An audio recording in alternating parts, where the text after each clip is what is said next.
Pour le festival, je présente une sculpture qui fait partie d'une famille d'objets liés à des marches que je vais faire dans les paysages dans lesquels je suis invité. Je reviens à l'atelier, je dessine sur la carte les endroits par lesquels je suis passé. Ça crée une ligne, une boucle.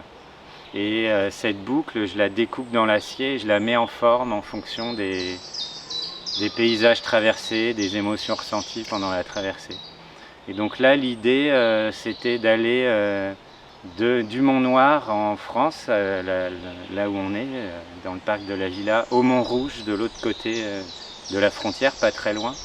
Comme on est dans la villa d'une auteure, je voulais qu'il y ait un rapport à l'écriture. C'est pour ça que la sculpture est très dessinée, très découpée comme un dessin dans l'espace. Et ce bleu, c'est un bleu noir qui, pour moi, évoque l'encre de l'écrivain, l'encre du papier.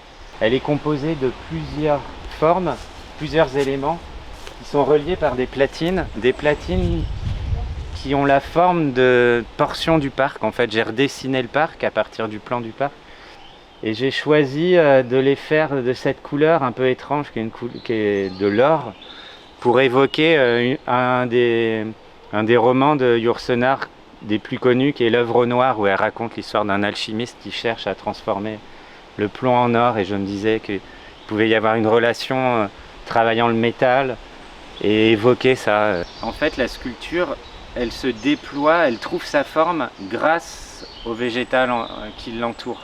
Donc il y a un vrai dialogue entre le fait d'avoir façonné dans le métal la sculpture et le vivant qui lui donne sa forme définitive.